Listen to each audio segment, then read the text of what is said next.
Assalamualaikum warahmatullahi wabarakatuh. Waalaikumsalam warahmatullahi wabarakatuh. Assalamualaikum warahmatullahi wabarakatuh. Baiklah, alhamdulillahirabbil wassalatu wassalamu ala asrofil anbiya'i wal mursalin wa ala alihi washabihi rasulillah ajmain. Baiklah, pertama dan terutama sekali, marilah kita panjatkan rasa puji syukur kehadiran Allah SWT yang telah memberikan rahmat dan hidayahnya kepada kita sehingga kita dapat berkumpul di Zoom meeting pada pagi hari ini dengan acara single proposal dari Saudari Anissa Al-Kudri. Baiklah yang terhormat, Ibu Maisrina SPD MPD selaku mata kuliah dosen pengampu mata kuliah penelitian pendidikan 2 serta rekan-rekan dari 19BB03 yang saya banggakan. Baiklah, perkenalkan saya Chandra Cintariuda selaku moderator yang akan membimbing jalannya seminar dari Saudari Anissa Al-Kudri yang judul seminarnya itu efektivitas penggunaan media berbasis teknologi terhadap hasil belajar peserta didik pada pembelajaran tematik terpadu di kelas 5 SDN 26 Cupa. Baiklah, saya persilakan kepada Saudari Anissa untuk memaparkan hasil proposalnya. Baik, terima kasih kepada moderator yang sudah memberikan kesempatan kepada saya. Saya Anissa Al-Kudri ingin memaparkan hasil proposal saya yang berjudul efektivitas media berbasis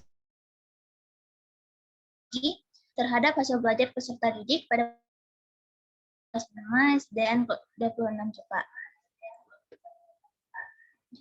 Next.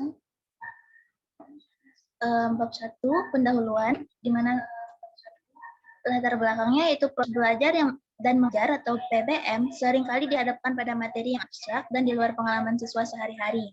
Sehingga materi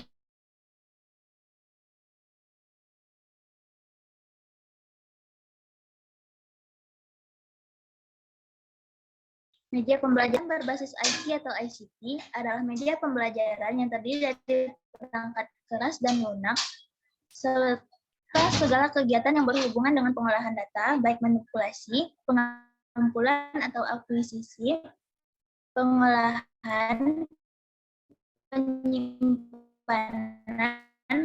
penyebaran, dan penyajian informasi atau data dengan menggunakan komputer dan telekomunikasi. Penggunaan media pembelajaran berbasis ICT dalam pembelajaran jarak jauh mengharuskan tenaga pendidik lebih giat lagi memperbaharui atau meningkatkan kemampuan dalam menggunakan media online. Tidak hanya pada aplikasi yang bisa tatap maya seperti Zoom Meeting atau Google Meet saja, tetapi tenaga pendidik juga harus mampu menguasai media pembelajaran lainnya. Misalnya media pembelajaran berupa video pembelajaran yang lebih interaktif, penggunaan animasi gambar yang lebih menarik, dan penyajian materi yang lebih kontekstual yang dapat meningkatkan motivasi belajar peserta didik. Media pembelajaran yang menarik minat peserta didik dapat meningkatkan motivasi belajar peserta didik, dan peningkatan motivasi ini akan berdampak pada meningkatnya hasil belajar siswa. Selanjutnya masuk pada identifikasi masalah. Berdasarkan latar belakang yang diuraikan, maka identifikasi masalahnya adalah yang pertama, guru cenderung bingung dalam menggunakan media pembelajaran yang berbasis teknologi seperti PowerPoint dan LCD proyektor. 2. Kurangnya kecakapan guru dalam menyusun media pembelajaran berbasis teknologi.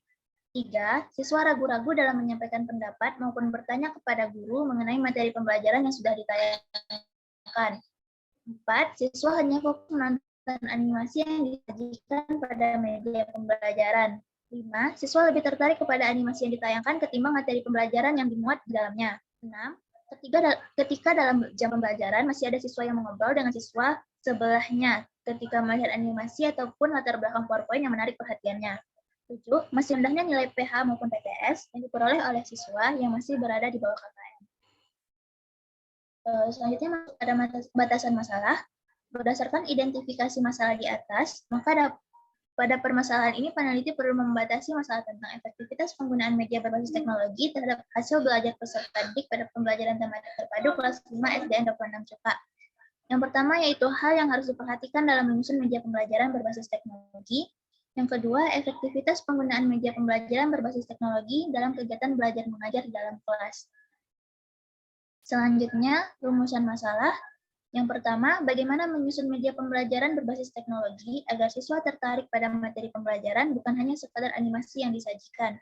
Yang kedua, bagaimana pelaksanaan pembelajaran berbasis teknologi agar dapat meningkatkan hasil belajar peserta didik. Yang ketiga, bagaimana cara menarik perhatian siswa dalam kegiatan pembelajaran yang menggunakan media pembelajaran berbasis teknologi. Yang keempat, bagaimanakah hasil belajar peserta didik setelah menggunakan media pembelajaran berbasis teknologi dengan baik dan benar. Selanjutnya masuk tujuan penelitian. Yang pertama, menyusun media pembelajaran berbasis teknologi agar siswa tertarik pada materi pembelajaran, bukan hanya sekedar animasi yang disajikan. Yang kedua, pelaksanaan pembelajaran berbasis teknologi agar dapat meningkatkan hasil belajar peserta didik. Yang ketiga, cara menarik perhatian siswa dalam kegiatan pembelajaran yang menggunakan media pembelajaran berbasis teknologi. Yang keempat, hasil belajar peserta didik setelah menggunakan media pembelajaran berbasis teknologi dengan baik dan benar. Selanjutnya, manfaat penelitian. 1. Secara teoritis, manfaat penelitian ini dalam meningkatkan hasil belajar siswa dan meningkatkan skill guru dalam mengelola kelas, serta membuat media pembelajaran yang menarik perhatian siswa, sehingga materi pembelajaran lebih mudah dikuasai oleh siswa. Soal yang kedua, yang secara praktis, terdapat manfaat bagi guru, bagi peserta didik, bagi peneliti, dan juga bagi sekolah. Selanjutnya, bab 3, metode penelitian. Pengertian kajian pertama, kajian teori, yaitu pengertian media pembelajaran. Menurut Umar Hamalik, media pembelajaran adalah alat, metode, dan teknik yang digunakan dalam rangka lebih mengefektivitaskan komunikasi dan interaksi antara guru dan siswa dalam proses pendidikan dan pengajaran di sekolah. Menurut Suprapto dan kawan-kawan, menyatakan bahwa media pembelajaran adalah suatu alat pembantu secara efektif yang dapat digunakan oleh guru untuk mencapai tujuan yang diinginkan. Proses belajar mengajar akan berjalan efektif dan efisien bila didukung dengan tersedianya media yang menunjang. Penyediaan media serta metodologi pendidikan yang dinamis, kondusif, serta dialogis sangat diperlukan bagi pengembangan potensi peserta didik secara optimal. Hal ini disebabkan karena potensi peserta didik akan lebih terangsang bila dibantu dengan jumlah media atau sarana dan prasarana yang mendukung proses interaksi yang sedang dilaksanakan. Selanjutnya, pengertian media pembelajaran. Menurut Ganit tahun 1992, mengartikan media sebagai berbagai jenis komponen dalam lingkungan siswa yang dapat merangsang siswa untuk belajar, sedangkan Henry Mollender dan Russell tahun 1982 menyatakan media adalah saluran komunikasi termasuk film, televisi, diagram, materi tercetak, komputer, dan instruktur. Memberikan batasan media sebagai segala bentuk saluran yang dipergunakan untuk menyampaikan pesan atau informasi. Media pembelajaran yang berbasis teknologi adalah media pembelajaran yang menggunakan teknologi dalam pengoperasiannya. Media pembelajaran yang berbasis teknologi juga memiliki banyak jenis, diantaranya PowerPoint. Dan jika menggunakan media pembelajaran PowerPoint ini, tentu guru harus bisa mengoperasikan SDPR. Namun, di beberapa tempat masih banyak guru yang belum mampu mengoperasikan media pembelajaran berbasis teknologi.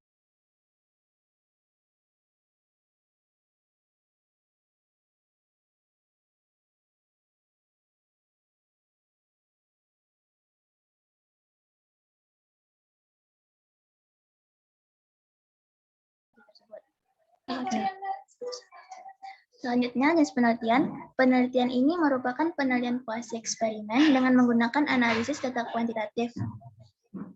Menurut Yatimbianto tahun 1996, halaman 28-40, penelitian eksperimen merupakan penelitian yang sistematis, logis, dan teliti di dalam melakukan kontrol terhadap kondisi. Sedangkan Sugiono tahun 2010, halaman 72, menyatakan bahwa penelitian eksperimen adalah metode penelitian yang digunakan untuk mencari pengaruh perlakuan tertentu terhadap yang lain dalam kondisi yang terkendali. Selanjutnya, rancangan masalah. Bentuk desain eksperimen ini merupakan pengembangan dari dua eksperimental desain yang sulit dilaksanakan. Desain ini memiliki kelompok kontrol, tetapi tidak dapat berfungsi sepenuhnya untuk mengontrol variabel-variabel luar yang mempengaruhi pelaksanaan eksperimen. Desain eksperimen kuasi adalah desain eksperimen yang melakukan kontrol terhadap beberapa variabel non-eksperimental, dan ada kelompok kontrol sebagai kelompok komparatif untuk memahami efek perlakuan. Selanjutnya, subjek atau populasi dan sampel penelitian. Subjek penelitian ini adalah guru dan peserta didik kelas 6 di SDN 26 Cupa. Sampel penelitian ini diambil dari siswa-siswi kelas 6 yang bersekolah di SDN 26 Cupa, serta dibantu dari beberapa studi kepustakaan mengenai seberapa efektifnya pembelajaran menggunakan media pembelajaran berbasis teknologi. Penelusuran artikel menggunakan kata kunci efektivitas penggunaan media pembelajaran berbasis teknologi dan media pembelajaran berbasis ICT. Selanjutnya, objek atau variabel penelitian. Adapun objek dalam penelitian ini meliputi tingkat keberhasilan hasil belajar siswa kelas 6 SD dengan menggunakan media pembelajaran berbasis teknologi dalam pembelajaran di kelas. Selanjutnya, metode pengumpulan data. Berdasarkan rumusan masalah dan tujuan penelitian, maka metode penelitian yang digunakan adalah wawancara dan tes. Penelitian ini dilakukan dengan lakukan wawancara kepada guru kelas 6 SDN 26 Cupa terkait penggunaan media pembelajaran berbasis teknologi yang diterapkan. Sementara tes diperlukan untuk mengetahui apakah tujuan pembelajaran bisa tercapai lebih baik oleh siswa ketika menggunakan media pembelajaran berbasis teknologi daripada menggunakan metode pembelajaran secara biasa. Metode ceramah misalnya. Hasil tes yang dilakukan kepada siswa dapat digunakan untuk mengetahui tingkat pemahaman siswa terkait materi ajar yang sudah dijelaskan menggunakan media pembelajaran berbasis teknologi. Selanjutnya adalah instrumen pengumpulan data. Penelitian ini menggunakan instrumen pengumpulan data kualitatif dengan kuasi eksperimen, penelitian tindakan kelas secara proses pembelajaran dengan menggunakan media pembelajaran berbasis teknologi di kelas 6 SDN 26 Cupa. Penulis mengumpulkan data dari hasil wawancara terhadap guru dan juga hasil tes yang sudah dilakukan terhadap peserta didik. Selanjutnya, analisis data. Analisis data yang dilakukan adalah analisis data deskriptif, yaitu mendeskripsikan hasil temuan atas sumber-sumber yang berasal dari jurnal. Data yang terkumpul dari 50 artikel jurnal berbeda. Data yang berasal dari jurnal tersebut dianalisis mengenai persamaan, perbedaan, hasil penelitian, dan pembahasan atas materi yang disajikan di dalamnya. Kemudian diambil kesimpulan dari keseluruhan jurnal yang dianalisis. Baiklah, sekian dari saya kembalikan kepada moderator. Baiklah, terima kasih kepada Saudari Anissa. Selanjutnya, apakah dari forum yang ada ingin bertanya? Dipersilakan.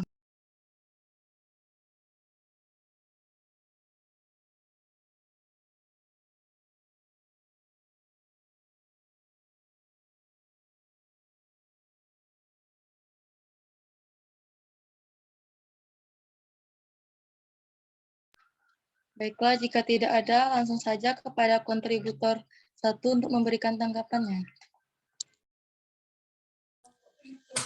Baik, terima kasih sebelumnya. Baiklah, saya di sini Farisma Azhara sebagai kontributor 1 dari Saudari Anissa.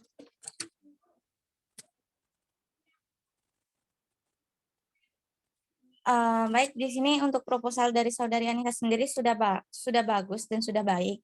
Cuman ada beberapa yang harus diperhatikan. Contohnya seperti nomor bab pada bab pertama itu diperhatikan lagi karena di situ dimulai dari nomor 2 bukan dimulai dari nomor 1. Nah, itu harus lebih teliti lagi untuk diperhatikan. Dan selanjutnya itu dari kerangka berpikir dalam proposal yang Saudari Anissa buat sendiri, alangkah lebih baiknya dibuat dalam bentuk bagan agar mudah dimengerti dan dipahami. Kalau misalnya buat dalam kata-kata kayak gitu tuh kayak lebih sulit dan lebih bagusnya ada bagannya, jadi kayak jelas tersusunnya. Dan terakhir itu daftar pustaka. Daftar pustaka di sini sudah bagus dan juga sudah tersusun sesuai dengan abjad, tetapi terdapat satu daftar pustaka yaitu pada tahun 1994. Alangkah lebih baiknya diganti lagi ke 10 tahun belakangan ini. Baiklah, sekian dari saya kembalikan kepada moderator. Baiklah, terima kasih atas penyampaiannya dari kontributor 1. Selanjutnya, saya persilakan kepada kontributor 2. Baik, terima kasih kepada moderator. Saya Lisa Kustarati dengan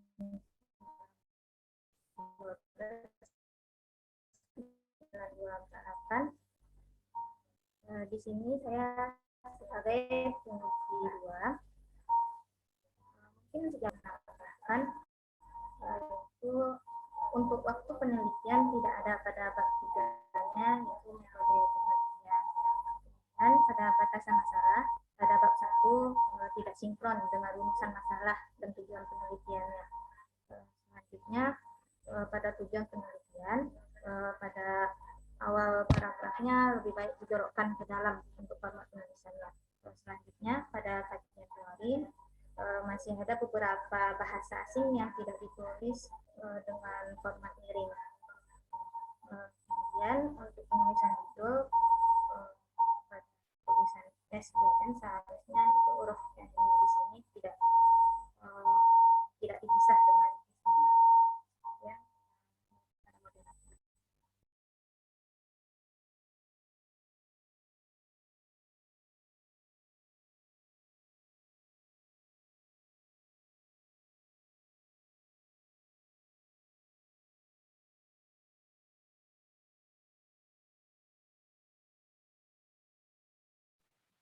Baiklah, terima kasih atas penyampaiannya dari kontributor 2. Dengan berakhirnya penyampaian dari kontributor 2, maka berakhir pula acara seminar dari Saudari Anissa Al-Kudri. Saya Chandra Cintari Yuda sebagai moderator. Apabila ada salah, saya mohon maaf. Saya akhiri. Assalamualaikum warahmatullahi wabarakatuh. Waalaikumsalam warahmatullahi wabarakatuh. Waalaikumsalam warahmatullahi wabarakatuh.